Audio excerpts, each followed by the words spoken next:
Bismillahirrahmanirrahim. Assalamualaikum warahmatullahi wabarakatuh. Innal hamdalillah nahmaduhu wa nasta'inuhu wa nastaghfiruh wa na'udzu billahi min shururi anfusina wa min sayyiati a'malina. Man yahdihillahu fala mudilla lahu ومن يضلل فلا هادي له وأشهد أن لا إله إلا الله وحده لا شريك له وأشهد أن محمدا عبده ورسوله اللهم صل وسلم وبارك على نبينا محمد وعلى آله وأصحابه ومن تبعهم بإحسان إلى يوم الدين أما بعد. Ma'asyiral muslimin rahimani wa rahimakumullah. Alhamdulillah, pada kesempatan di sore hari ini kita bisa melanjutkan kembali kajian kita membahas bait-bait syair yang disusun oleh Al-Imam Ibnu Abil Izz Al-Hanafi rahimahullahu ta'ala tentang sirah nabawiyah, sejarah kehidupan Nabi sallallahu alaihi wasallam, yang berjudul Al-Urjuzatul Mi'iyah fi Zikri Hali Ashrafil Bariyah. Dan sekarang kita masuk pada bait yang ke-68. Bait yang ke-68, yaitu yang terkait dengan beberapa peristiwa yang terjadi dari tahun ke-5 Hijriah hingga akhir tahun 8 Hijriah.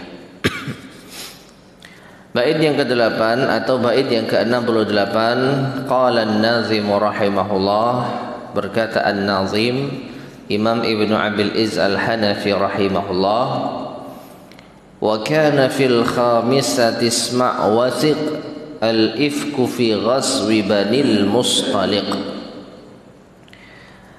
Dan pada tahun yang kelima, dengar dan percayalah, terjadi berita bohong, tersiar berita bohong terhadap Aisyah radhiyallahu anha saat perang Bani Al-Mustaliq. Bait ini, ma'asyar muslimin rahimani wa rahimakumullah, mengisyaratkan ada kejadian besar yang terjadi di tubuh kaum muslimin saat terjadinya perang Bani Al-Mustaliq. Maka kita bacakan penjelasan dari Syekh Abdul Razak bin Abdul Muhsin Al-Abbad Al-Badr hafidhahumallahu ta'ala dikala mensyarah bait ini. Beliau mengatakan, ay fis sanatil khamisati waqa'at hadithatul ifk. Pada tahun ke-5 Hijriah terjadi kisah dusta, alladzi rumiyat bihi ummul mu'minin Aisyah radhiyallahu anha, yang diarahkan dusta itu kepada ummul mu'minin Aisyah radhiyallahu anha.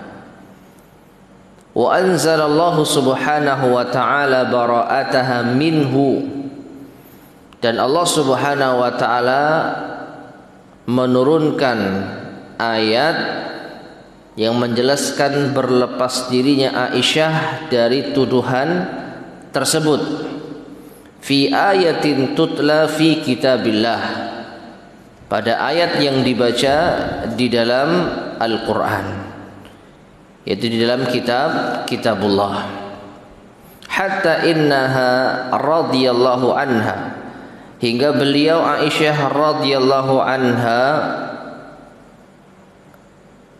lamma nazalat tilkal ayatul karimat, ketika diturunkannya ayat yang mulia tersebut, qalat mutawadhi'atan, beliau berkata dengan penuh rendah hati, la sya'ni fi nafsi kana ahqara min an yatakallama Allahu fiyya bi amrin yutla.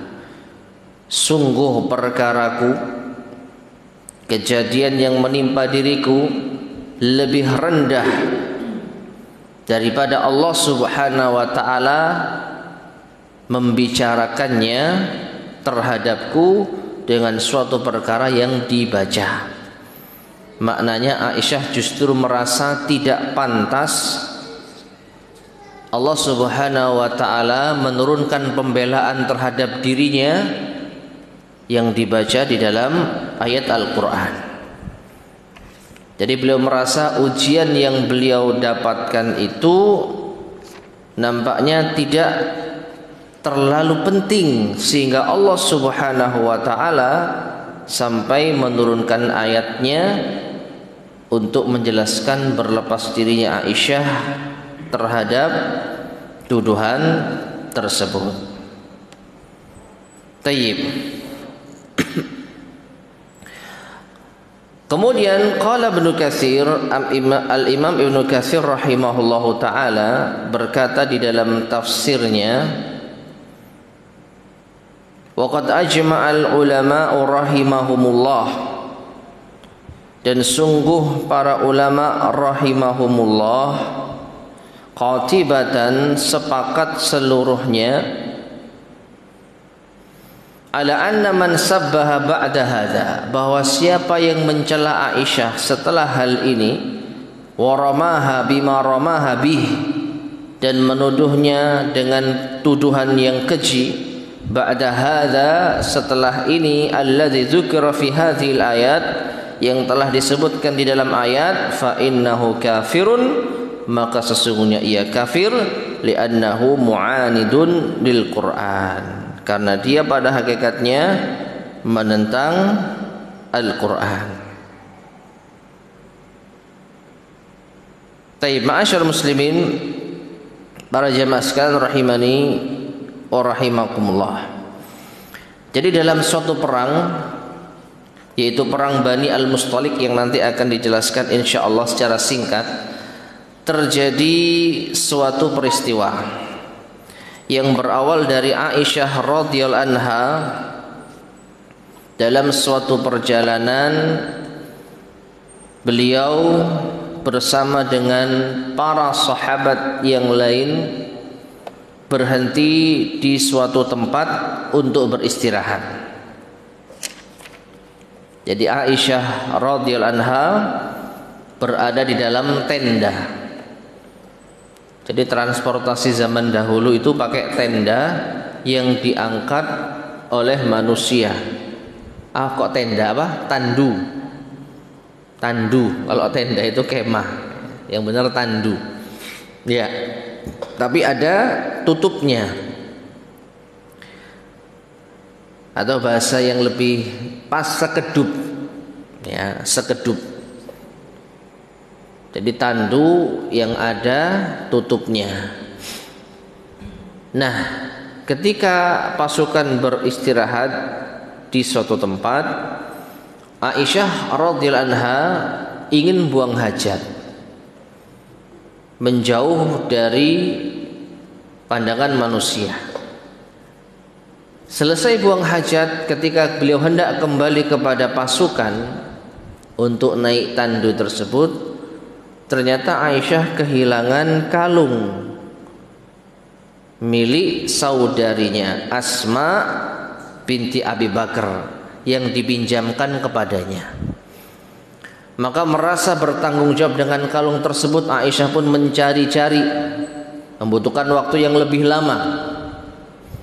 Nah, setelah kalung tersebut ketemu, ternyata ketika Aisyah kembali ke tempat pasukan itu beristirahat, maka rombongan sudah apa? Pergi. Rombongan sudah berangkat. Hal itu dikarenakan tubuh Aisyah saat itu belum gemuk. sehingga para pasukan tidak mengira kalau Aisyah radhiyallahu anha belum kembali ke tandu tersebut.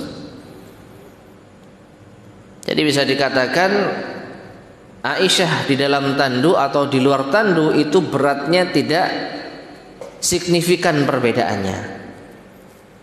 Ditambah lagi beliau seorang istri Nabi, tentu tidak pantas kalau pasukan itu bertanya atau mengecek atau bahkan ngintip waliyadzubillah. Maka pasukan merasa Aisyah sudah kembali ke tempat, diangkat lalu melanjutkan perjalanan. Ya, hingga akhirnya ceritanya Aisyah ketinggalan. Nah, setelah itu Aisyah pun duduk di suatu tempat, yaitu tempat berteduh, lalu bergumam, kalau mereka sadar atas diriku, tentu mereka akan kembali. Mereka akan menjemputku. Jadi Aisyah diam di tempat dengan mengharapkan akan ada pasukan yang menyusul. Nah, ternyata yang datang bukanlah pasukan yang berangkat sebelumnya. Yang datang justru sahabat yang lain yang bernama Safwan bin Al-Mu'attal As-Sulami. Bisa dikatakan beliau adalah seorang sahabat yang paling belakang, dan disebutkan oleh Imam Ibnu Katsir beliau itu kalau tidur itu cukup lama sehingga beliau sering ditinggal oleh rombongan.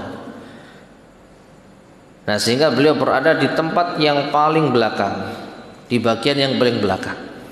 Maka ketika sahabat Safwan bin Mu'attal radhiyallahu anhu melihat ada seorang wanita yang duduk sendirian, maka ia pun kaget.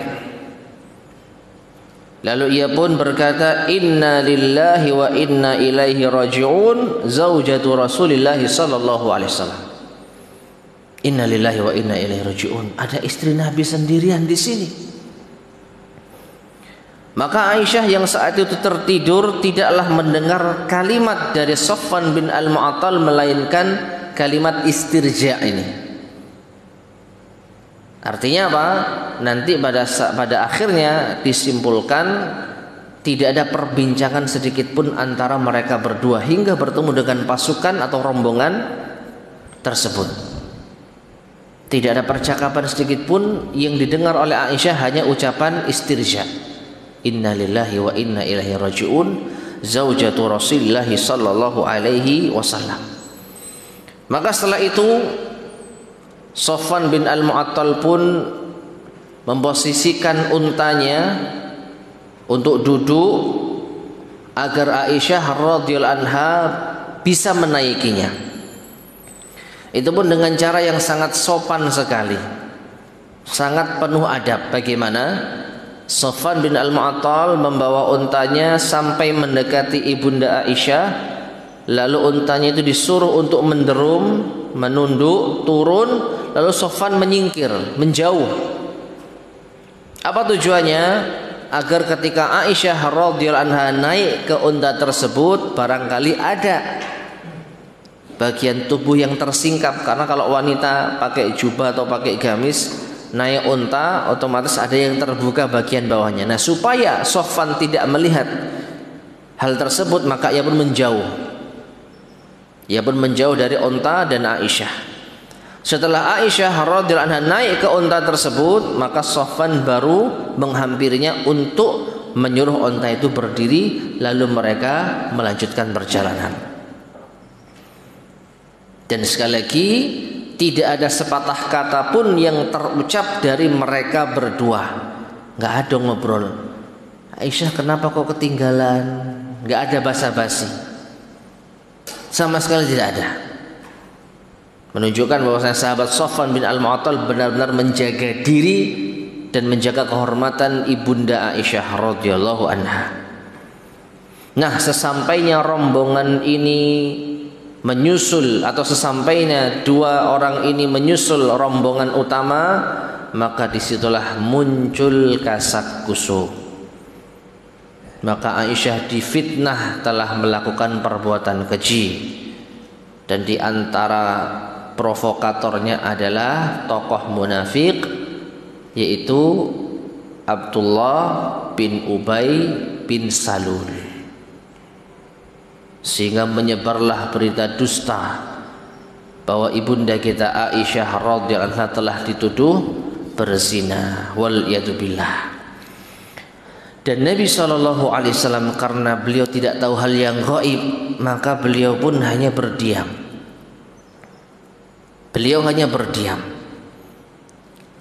Aisyah radhiyallahu anha ditanya oleh orang-orang dan mengatakan tidak terjadi apa-apa. Dan Aisyah menceritakan kejadian yang sungguhnya, ada kesalahpahaman karena beliau tertinggal dari rombongan karena sibuk mencari kalung milik saudarinya Asma, hingga akhirnya beliau tertidur. Lalu beliau ditemukan oleh sahabat Safwan bin Al-Mu'attal, lalu mereka melanjutkan perjalanan. Hanya itu saja. Tetapi orang-orang munafik menghasut manusia untuk ikut-ikutan menuduh Aisyah berzina. Ya mungkin bisa dikatakan enggak mungkinlah hanya cuman begitu saja, pasti ada ini, pasti ada itu. Maka meskipun Aisyah radhiyallahu anha telah menjelaskan kejadian yang sungguhnya, kaum muslimin belum bisa percaya begitu saja. Bahkan sampai membuat ayahnya Abu Bakar radhiyallahu anhu menanyakan, jelaskan sesungguhnya apa yang terjadi. Maka Aisyah mengatakan tidak ada apa-apa, hanya kesalahpahaman saja. Maka setelah itu wahyu pun terputus.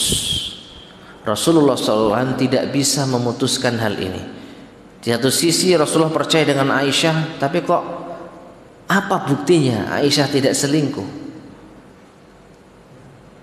Sebagai seorang manusia merasa cemburu istrinya berdua-duaan dalam satu perjalanan dengan seorang laki-laki, meskipun mereka mengakui tidak terjadi apa-apa. Hingga akhirnya Allah Subhanahu wa taala menurunkan ayatnya untuk membebaskan Aisyah dari tuduhan dusta tersebut. Ya. Allah Subhanahu wa taala berfirman di dalam surat An-Nur ayat yang ke-11. Ya. Surat An-Nur ayat yang ke-11. Innal ladzina ja'u bil ifki usbatum minkum la tahsabuhu syarran lakum bal huwa khairul lakum likulli imri'in minhum maktasaba minal itsm walladzi tawalla kibrahu minhum lahu adzabun azim. Ya, Allah Subhanahu wa taala berfirman yang artinya, sesungguhnya orang-orang yang datang dengan membawa berita dusta adalah sekelompok dari kalian. Itu mereka adalah kaum muslimin. Maka janganlah kalian mengira itu buruk bagi kalian, bahkan itu baik bagi kalian. Maksudnya ada hikmahnya. Ada hikmahnya dengan kejadian ini. Dan setiap orang dari mereka akan mendapatkan balasan dari dosa yang telah diperbuatnya. Dan barang siapa di antara mereka yang mengambil bagian terbesar, termasuk di antara yang vokal dalam masalah ini, maka dia akan mendapat azab yang besar pula. Ya. Nah, dari ayat ini maka terbebaslah Aisyah dari tuduhan zina. Nah, sehingga Rasulullah SAW pun menghukum sebagian orang yang mereka proaktif di dalam menebarkan tuduhan-tuduhan ini. Dan Aisyah setelah mengetahui Allah membebaskan dirinya dari tuduhan tersebut, dia pun berkata seperti yang tadi kita bacakan penjelasannya dari Syekh Abdul Razak, yaitu dalam hadis ya disebutkan hadis riwayat Al-Bukhari ya, Beliau mengatakan, Aisyah mengatakan, la sya'ni fi nafsi kana ahqara min an yatakallama Allahu fiyya bi amrin yutla. Sungguh perkara yang menimpaku ini lebih rendah daripada Allah berbicara tentangku dengan suatu perkara yang dibaca. Maksudnya apa? Nampaknya tidak pantas masalah yang menimpa diriku diturunkan ayat khusus oleh Allah sebagai pembelaan atasku. Karena apa? Tawadhu'nya Aisyah radhiyallahu taala anha. Nah, dan ini terjadi fi ghazwi Bani Al-Mustaliq, perang Bani Al-Mustaliq. Perang Bani Al-Mustaliq, Syekh Abdul Razak menjelaskan di sini, wa kana ghazwuhum fi sanatil khamisati min al-hijrah. Dan perang ini terjadi pada tahun ke-5 Hijriah. Kama dzakara an-Nazim rahimahullah wa qila fil sadisah. Sebagaimana yang disebutkan oleh An-Nazim penyair rahimahullah, dan ada yang mengatakan terjadi pada tahun ke-6 Hijriah.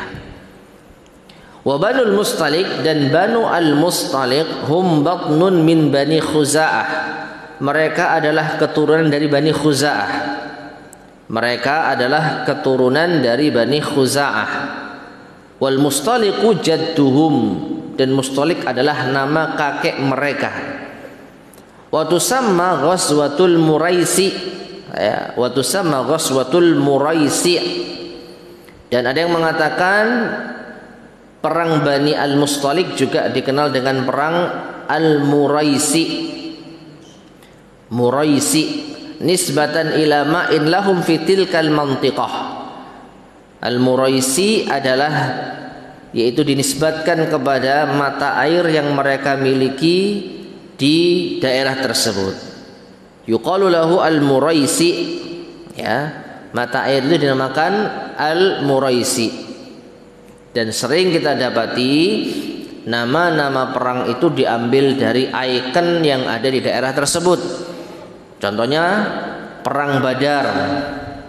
Ya, perang Badar terjadi di suatu tempat yang di situ ada sumur atau mata air Badar. Perang Uhud itu terjadi di lokasi yang dekat dengan gunung apa? Uhud, dan yang lain sebagainya. Termasuk perang Al-Muraisi karena terletak di sumber mata air Bani Al-Mustaliq yang dinamakan Al-Muraisi. Wa qad laqiyahum alaihi salatu wassalamu ala hadzal ma'. Dan Rasulullah sallallahu alaihi wasallam menjumpai mereka di mata air tersebut, ala hadzal ma' wa huwa mawdi'un min nahiyati Qudaid ila jihati sahil, yang berada di sisi daerah Qudaid mengarah ke as-sahil. Wa hazamahumullahu taala, dan Allah Subhanahu wa taala pun membinasakan mereka. Faqutila minhum man qutila wasaba salawatullahi wasalamuhu alaihi nisa wa dzurriyyah wan na'am wasyah. Dan terbunuhlah beberapa orang yang terbunuh di sana dari kalangan orang-orang kafir, dan Rasulullah sallallahu alaihi wasallam pun pada perang tersebut menawan, yaitu para wanita, anak-anak, hewan-hewan ternak, dan juga kambing. Ya, perang Al-Muraisi atau yang dikenal dengan perang Bani Al-Mustaliq.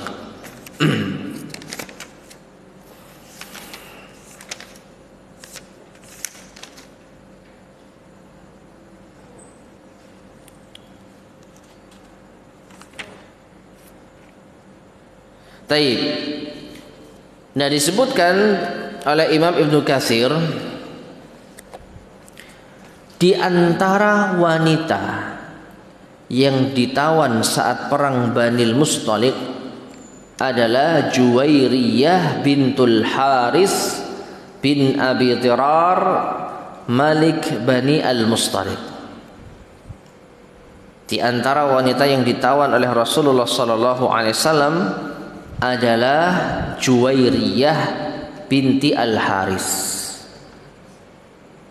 putranya Al-Harits bin Abi Dirar, yaitu pemimpin dari Bani Al-Mustaliq.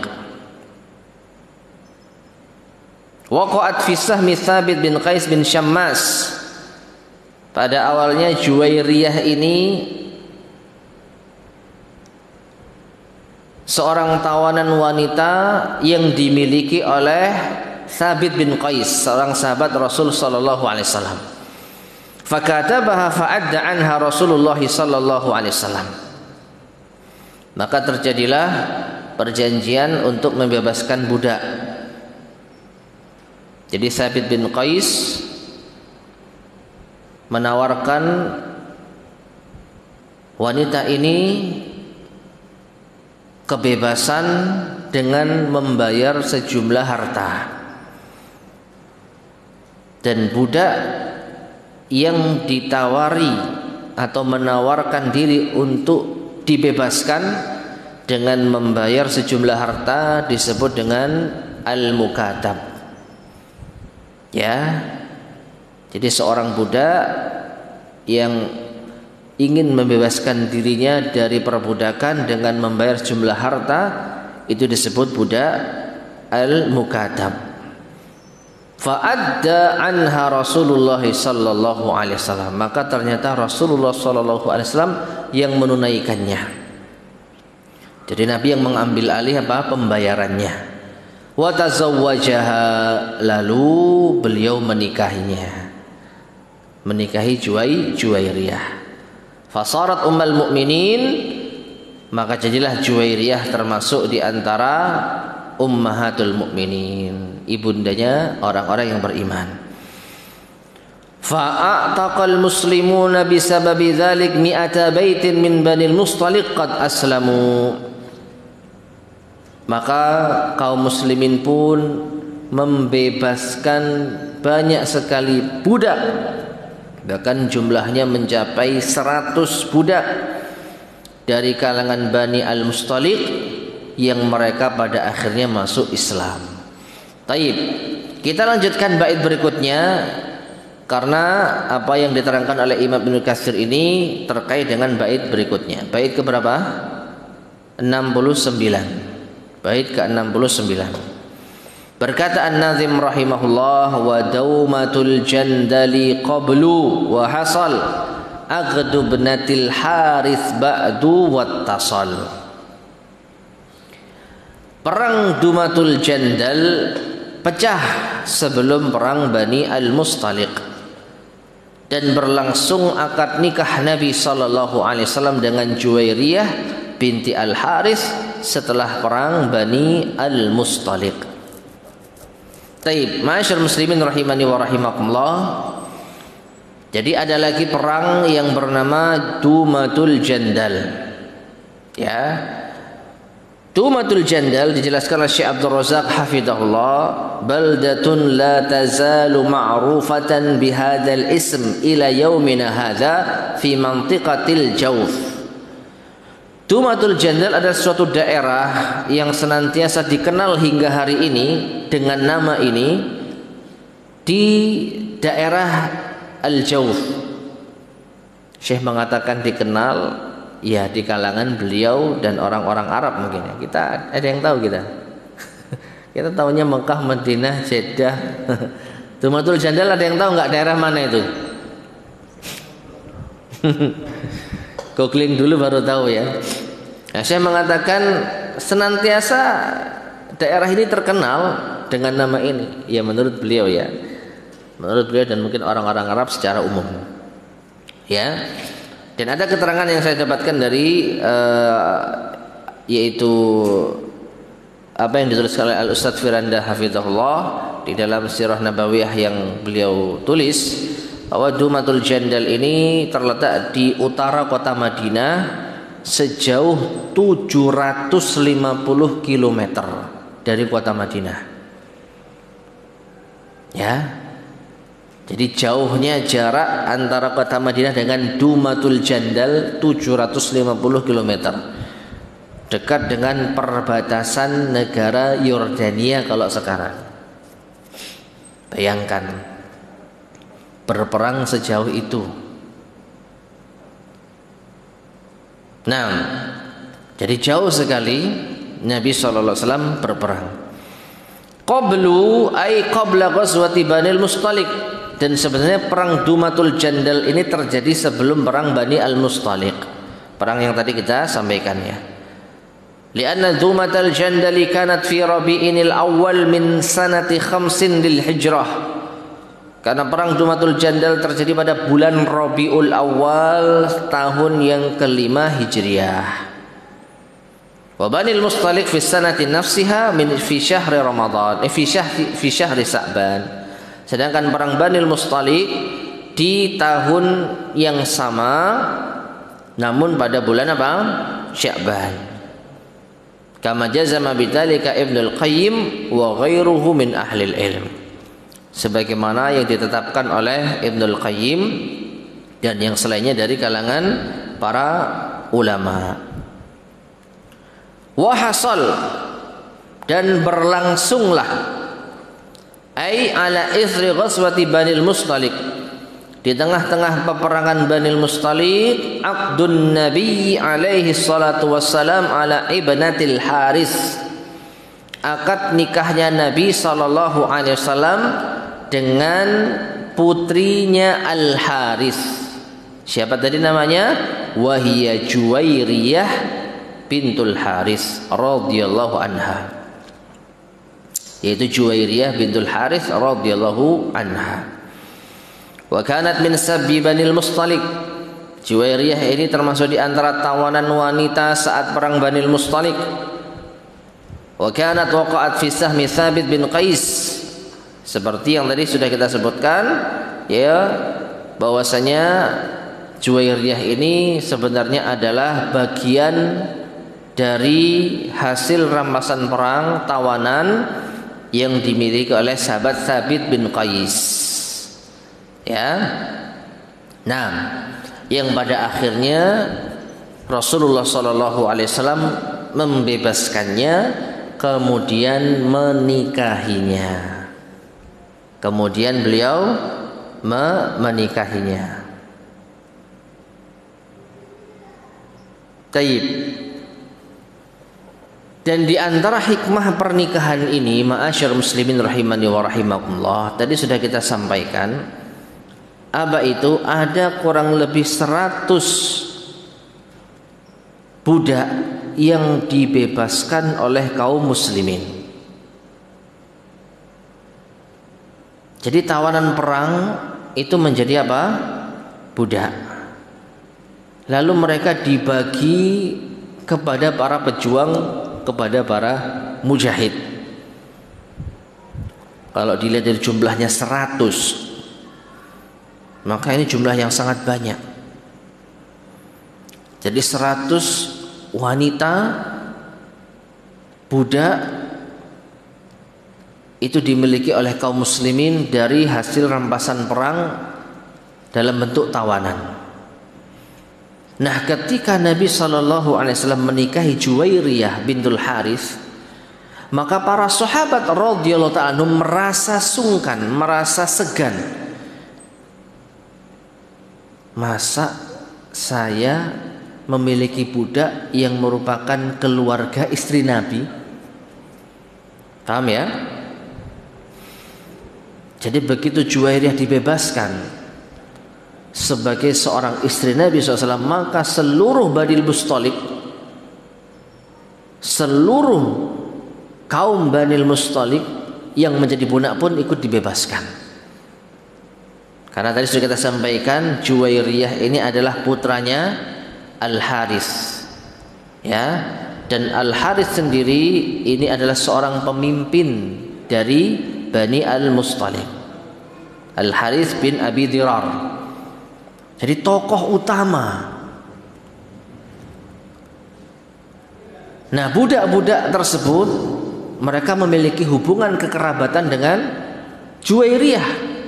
Mungkin ini sepupunya, mungkin yang itu ponakannya, mungkin yang ini pamannya, mungkin yang itu bibinya, mungkin yang itu adik iparnya, mungkin yang ini kakak ipar. Pokoknya banyak wanita dan laki-laki yang menjadi budak pada akhirnya dibebaskan. Nah, ini diantara hikmah Nabi SAW menikahi para wanita. Meskipun ada yang mengatakan Juwairiyah saat itu masih berusia berapa? Ada yang tahu nggak? Berapa, Mat? Ahmad? Juwairiyah usianya berapa? Dugaan antum masih muda atau sudah tua? Masih muda. Ada yang mengatakan 20 tahun. 20 tahun, anak dari seorang pemimpin suku, pemimpin kaum, memiliki pengaruh yang sangat besar. Dinikahi Nabi SAW dan menjadi sebab dibebaskannya budak-budak tersebut setelah mereka masuk Islam.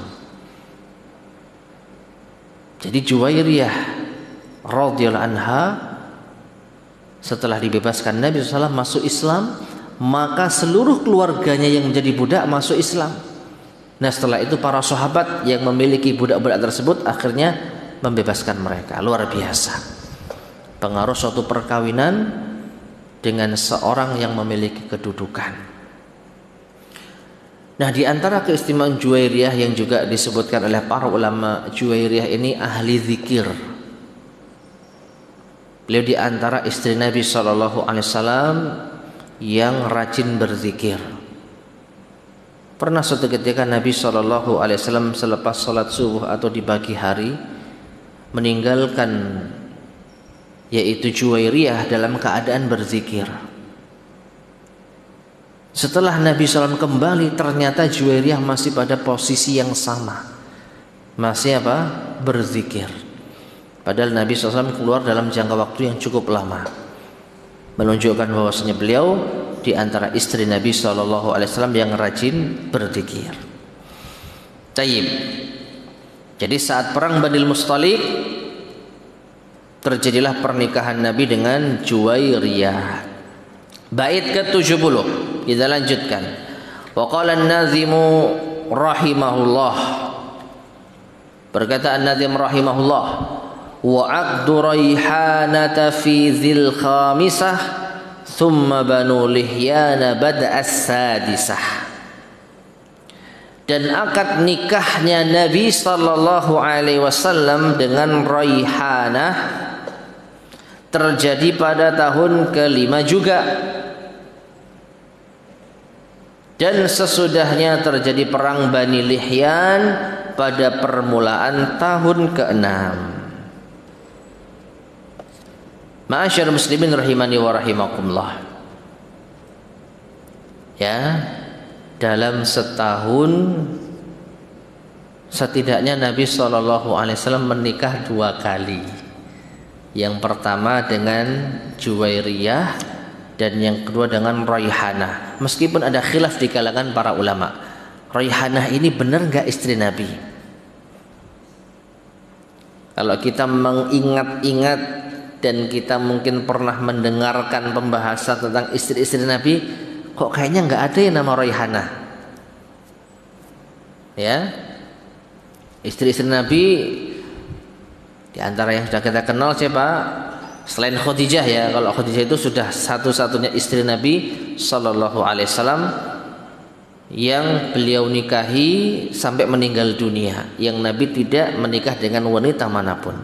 Setelah itu ada Aisyah radhiyallahu anha, ada Sauda, ada Ummu Salamah, ada Zainab binti Jahash, ada Zainab binti Khuzaimah, ya, ada Ummu Habibah, ada Juwairiyah. Tapi nama Raihanah kok nampaknya tidak familiar ya. Apakah salah? Kita baca penjelasan dari Syekh Abdul Razak hafizahullahu taala.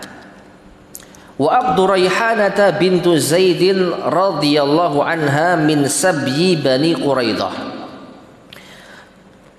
Nabi akad nikah dengan Raihanah, dan Raihanah sendiri adalah putri dari Zaid, termasuk di antara tawanan perang dari Bani Quraidah.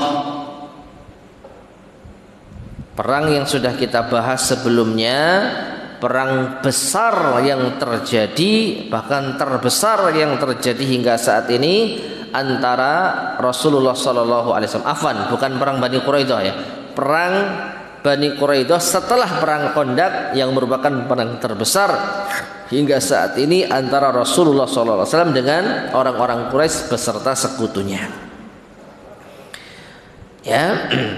Nah, setelah perang Khandaq, maka Nabi Sallallahu Alaihi Wasallam mendatangi Bani Quraidah karena mereka telah berkhianat saat terjadinya perang Khandaq. Yahudi Bani Quraidah telah berkhianat untuk ikut membantu orang-orang musyrik memerangi Rasulullah Sallallahu Alaihi Wasallam dari dalam kota Madinah, hingga mereka akhirnya dihukum mati oleh Rasulullah Sallallahu Alaihi Wasallam. Nah, di antara tawanan perang wanita dari perang Bani Quraidah adalah Raihanah. Raihanah, ya.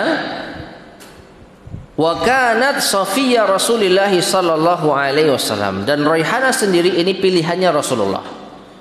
Fa'ataqaha wa tazawwajaha, lalu beliau membebaskannya dan menikahinya. Hadza qaulun, dan ini salah satu pendapat. Wa huwa ikhtiyarun nazimi rahimahullah, dan ini dipilih oleh An-Nazim, yaitu Imam Ibnu Abil Iz, penulis syair ini.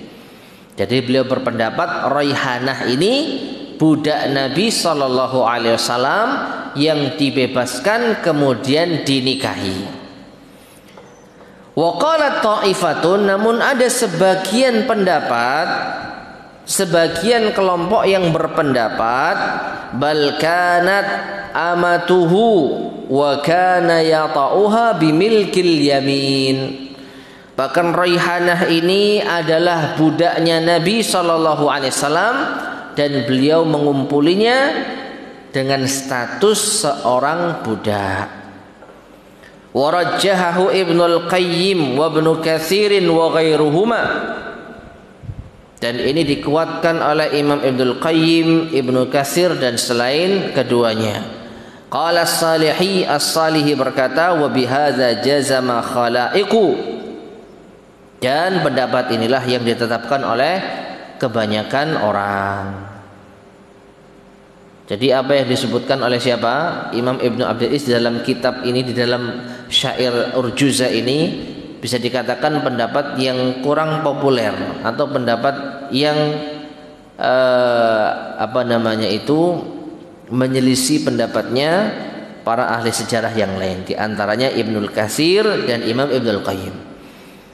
Jadi Imam Ibnul Qayyim dan Imam Ibnul Katsir berpendapat Raihanah itu bukan istri Nabi. Maaf ya, Raihanah itu bukan istri Nabi SAW, tapi budak wanita beliau. Dan beda tentu status antara istri dengan budak. Fi dzil khamisah, dan ini terjadi pada tahun ke-5 Hijriah. Taib.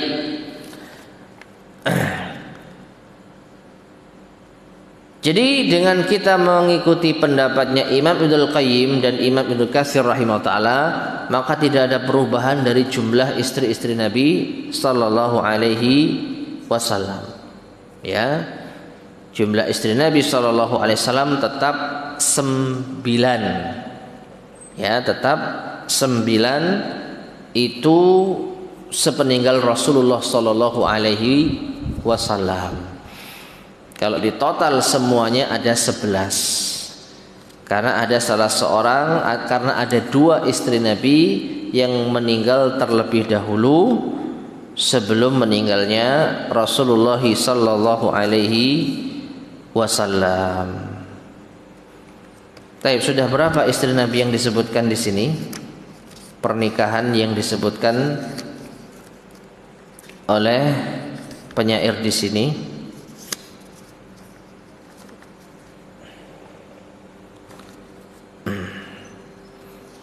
Sambil kita murajaah ya.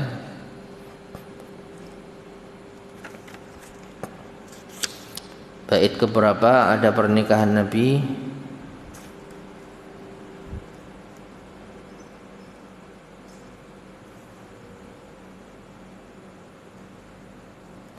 Bait ke-15, akad nikahnya Nabi dengan Khadijah. 1 ya. Bisa kita catat mungkin untuk memudahkan kita merujuk pernikahan Nabi sallallahu alaihi wasallam. Bait ke-15 dengan Khadijah. Mana lagi? Kemudian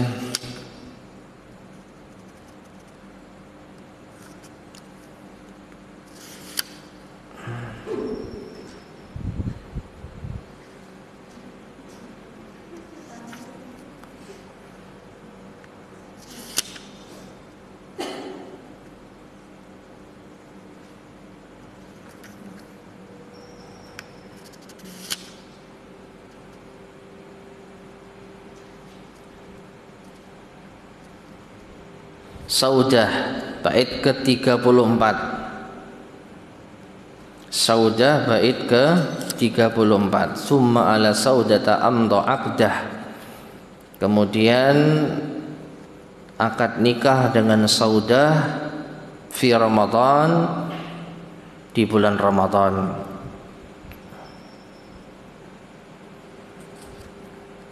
Kemudian menikah dengan Aisyah, bait ke-35.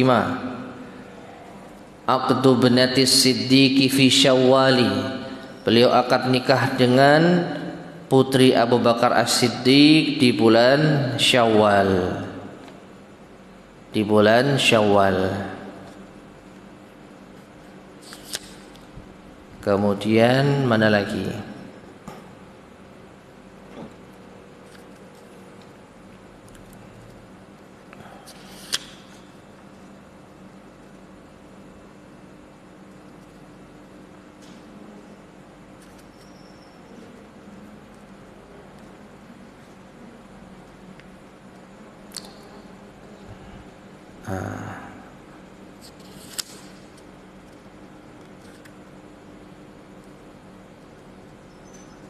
Perang Badar belum.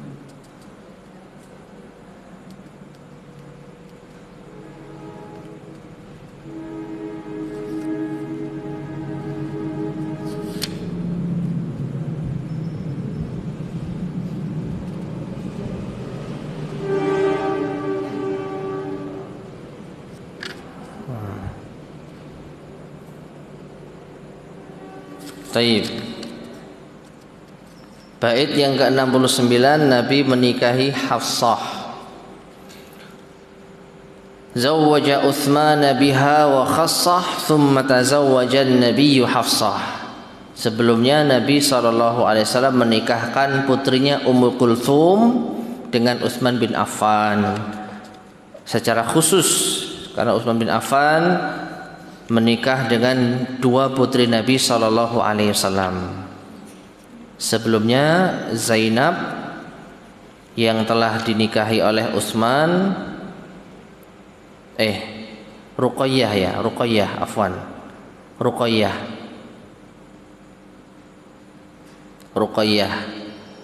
meninggal dunia. Kemudian setelah itu Utsman dinikahi dengan putri beliau yang lain yang bernama Ummu Kulthum. Tsumma tazawwajan nabiyyu Hafsah. Setelah itu Nabi menikahi Hafsah. Bait yang ke-60, wa Zainaban. Tadi 59 berarti ya. 59 afwan. Ini salah tulis ini. Jadi bait ke-59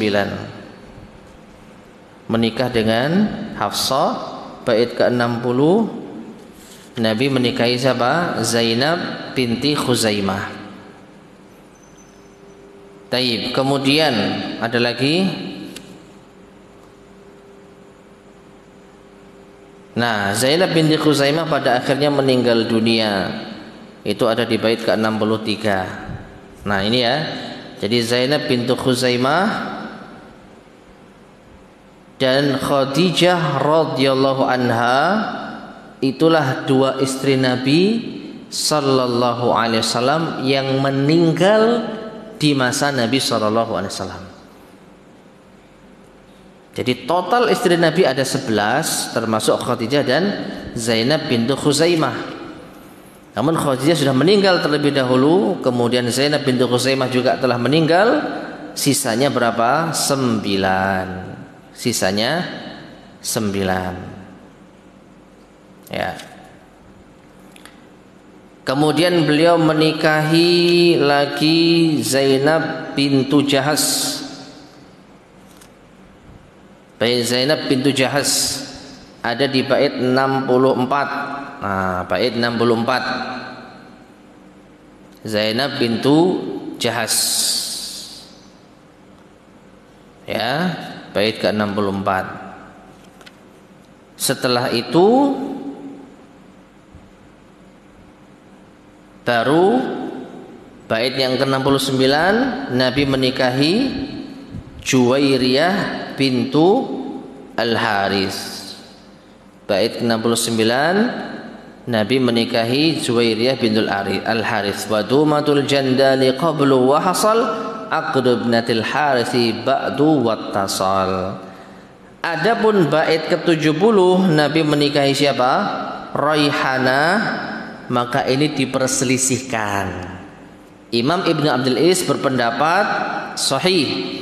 Nabi mendapat jatah tawanan perang dari perang Bani Quraidah, seorang wanita yang bernama Raihanah, lalu setelah itu dibebaskan lalu dinikahi.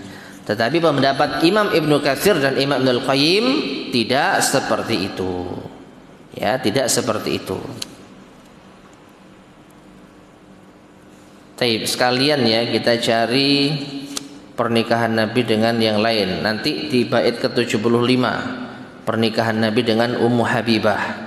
Summa ala Ummi Habibatin aqad. Ya. Sekalian kita kumpulkan. Kemudian bait ke-77 Nabi menikahi dengan Maimunah. Nabi menikahi Maimunah. Thumma atat wa man baqi muhajiran wa aqdu Maimunata kana al-akhirah. Tayyib, bait ke-77. Kurang satu jamaah. Sofiyah binti Huyai bin Akhtab. Mana dinikahi Nabi SAW? Apa kelewatan kita?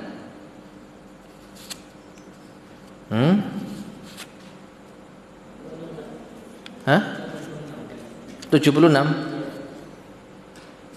76.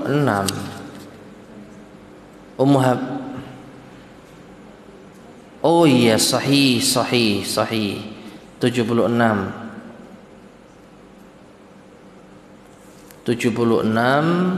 Nabi menikahi Sofia. Wa summa fi syatin biha hadiyah summa astafa Sofiyatan Sofiyah. Masya Allah, bagus ini ya baitnya. Wa summa, dan beliau diracun fi syatin, dalam makanan berupa kambing, biha hadiah, yang menjadi hadiah untuk beliau dari wanita Yahudi. Summa stofa, kemudian beliau memilih Sofiyatan, Sofiyah sebagai Sofiyah. Antum tahu nggak arti Sofiyah itu apa? Mustafa. Hah? Pertengahan. Mustafa. Pertengahan.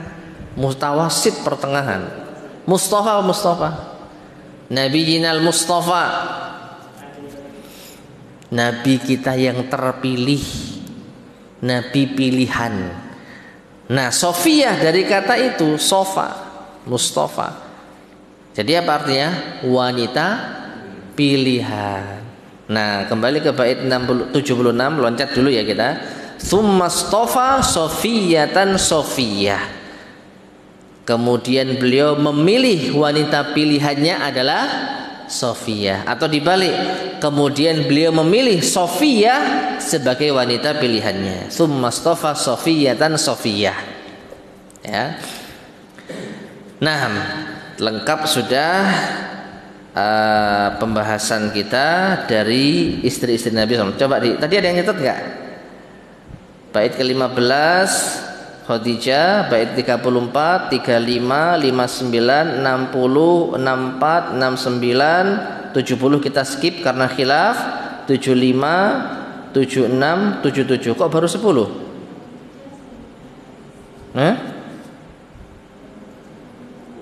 Kok baru 10?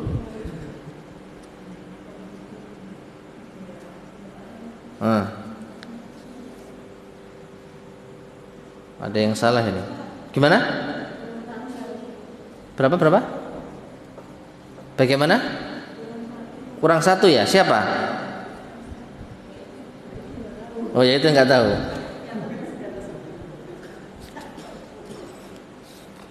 Tapi sudah dicatat tadi ya.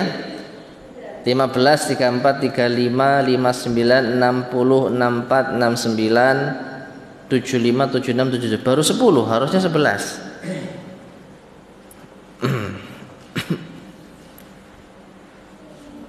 Istri-istri Nabi sallallahu alaihi wasallam.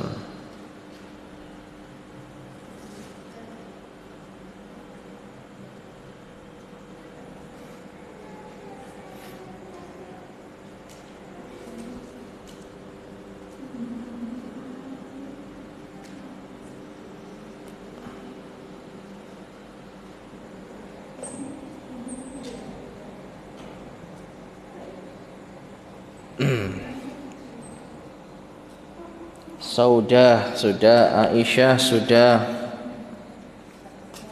Zainab binti Khuzaimah sudah,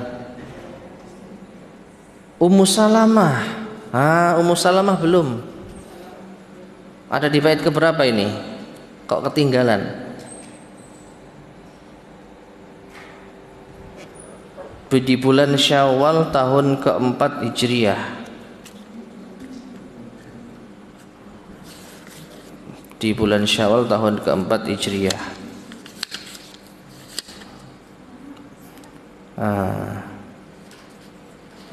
Oh iya, bait ke-63 kelewatan, bait 63 ketemu ya.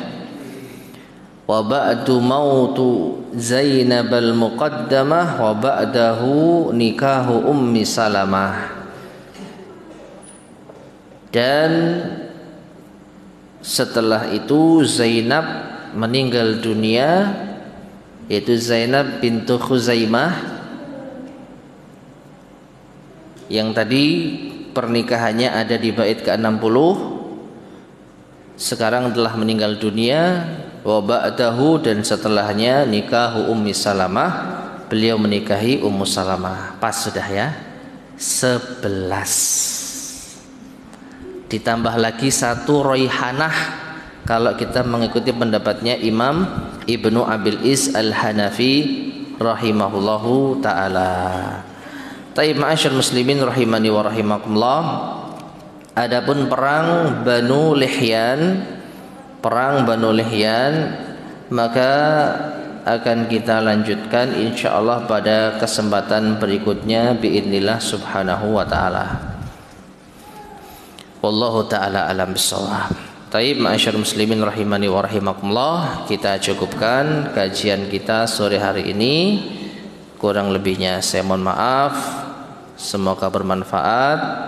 Kita akhiri subhanakallahumma bihamdika asyhadu an la ilaha illa anta astaghfiruka wa atubu ilaik. Walhamdulillahi rabbil alamin.